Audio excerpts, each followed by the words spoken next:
Good day and welcome back to another DBZ Dokkan video. In this video, we're going to be taking a look at the Strength, Fight to Protect Pride and Keep Oaths Super Saiyan God SS Evolved Vegeta, the last of the 3 LRs for me to cover from the 10th anniversary part 1, but not the least. Vegeta is very simple. I think a lot of players weren't too happy about that when you compare them firstly to the complexity of the tech Vegeta alarm, but on top of that to the even AGL SS3 Goku Giant Ape. Vegeta feels like he is quite simple, but I actually think that plays more to his favor than it does against him. I like his simplicity because I think it makes him easy to use. I think it makes him very simple, and he slots right into his team without any kind of hindrance or problem or anything. So, Fight to Protect Pride and Keep Oaths Super Saiyan God SS Vegeta. He is a 220% HP USS lead. That already alone is enough to run Vegeta, because basically with that you're boosting one of the strongest teams in the game, right? Like completely outright by 20%. So every unit, UI Goku, Vegeta Int, all just got better instantly. Then he raises attack and defense on his 12 key, greatly raises attack and defense on his 18 key, greatly raises attack permanently, and greatly raises defense for 1 turn on his 18 key unit super attack, which can be activated when there's a Goku's unit in the turn and he has 18 key. His passive, he will activate an entrance animation when there's another Universal Survival Saga category enemy on the team. That will obviously give him a 60% attack up and damage reduction rate of 30% up for 6 turns.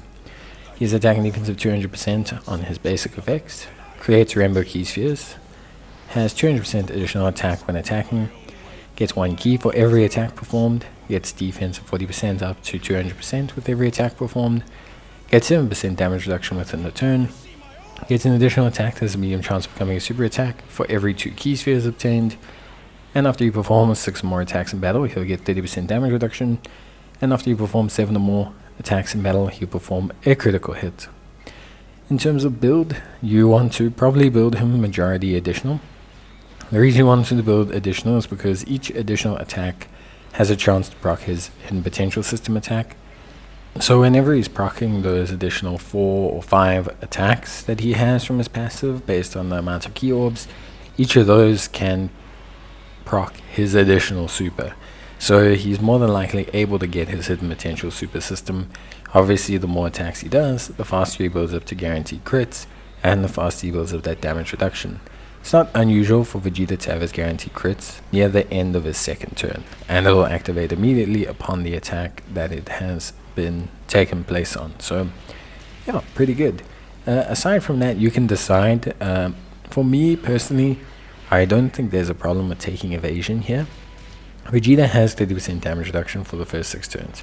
After his 6th attack, you'll have 30% damage reduction, which means at that point he's got 60%, pretty good. He will also get 7% within the turn for every attack that he does. So what that means is basically he can get 30% damage reduction and additional 5 attacks based on those orbs for a max of 35 there. You can then get 7 from his base, which is pretty good, and then he can also get another 7 from his hidden potential system. So in total, technically speaking, the max damage reduction that Vegeta can have in a single turn, provided he gets every single one of his attacks and provided he only has a 30% up from his 6 attacks, not his starting turn boost, is 79%. Yeah, 79%, because he can have 5 bonus attacks, his initial attack, and a hidden potential system attack. So honestly, pretty good stuff. Like I said, the thing is, ultimately, Vegeta is an offensive, simple unit. His functionality literally exists to be incredibly good offensively. He is there to be a 2nd slot unit, an incredibly powerful one. He can also, at times, with his damage reduction fully up, be a potential 1st slot alternative. Vegeta, when his defense is fully built up, depending on support, can range anywhere from 1 million to 1.5 million, depending on how many dupes you have in him. At 100%, he's hitting 30 million attack stats, rocking between 1 to 1.5 million defense, and rocking anywhere ranging from 30% all the way to 79% damage reduction. He's a very good unit. With guaranteed crits, he's a powerhouse as well. The big thing with him is his unit super attack. Why it's so important is because it greatly raises his attack. This allows him to slowly build up even more attack, but also magnifies the additional damage from the crits and from his follow-up supers. Whenever you're getting 3, 4, or 5 follow-up supers, and all of those are critting, and Vegeta is then building the attack slowly every turn, then you're starting to really manifest huge damage. Vegeta is simple, but Vegeta is simple in a beautiful way. I don't think there's anything wrong with Vegeta. In fact, I actually think he is incredibly easy to use and very, very new player friendly. He's a kind of character that players don't need to holistically think 14 different ways about. With Goku Giant Ape, you want to obviously use the giant form properly. Then obviously when he's transformed, you need to understand about his stacking, about this. You want to use him to obviously augment the 2-turn rotation. Vegeta is very simple. You stick him alongside Tech UI Goku, you stick him alongside AGL UI Goku, you stick him alongside the Strength UI Goku if you got him, and Vegeta just goes to work. He just does the business. He'll be more than fine, he'll be strong, he'll put out good damage, he'll be very good defensively post-super, decent defensively in the first 6 turns pre-super. He's a good unit. There's simplicity in his nature, but in that way he's really, really solid. So in terms of link skills, you're looking more at focusing on Prepared for Battle, Fierce Battle, Legendary Power.